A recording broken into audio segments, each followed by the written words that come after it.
ஆண்டவராக இயேசு கிறிஸ்துவின் இனிய நாமம் மகிமைப்படுவதாக. தினம் ஒரு வார்த்தை என்ற தியானத்திற்கு உங்களை வரவேற்கிறேன்.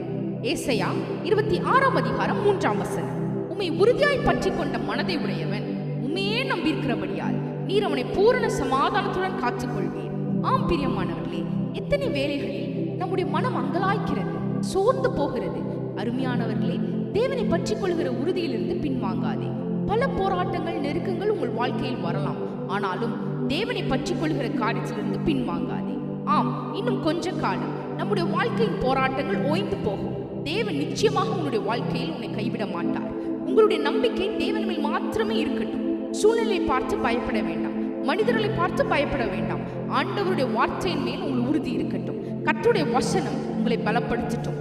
இந்த சூழ்நிலையிலும் பூரணமான சமாதானத்தை கொடுத்து தேவன் உன்னை காத்துக்கொள்வார். உன்னுடைய விசுவாசத்தை தளர விடாதே.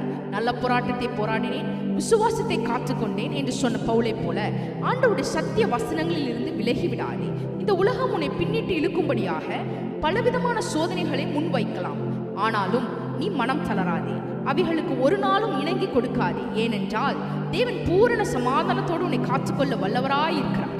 ஆம் பிரியமானவர்களே, நிச்சயமாக உங்களுடைய வாழ்க்கையில் நீங்கள் படுகிற பிரயாசங்களுக்கு பலன் இல்லாமல் போகாது. தளர்ந்து போகாமல் உறுதியாய் தேவனை பற்றி கொள்ளுகிற விசுவாசமும் நம்பிக்கையும் இன்னும் அதிகமாய் உங்களுக்கு காணப்படட்டும். கர்த்தர் உன்னை பாதுகாத்து வழி நடத்துவாராக. இன்றைய நாள் உங்களுக்கு ஆசீர்வாதமான நாளாக இருப்பதாக. ஆமென்.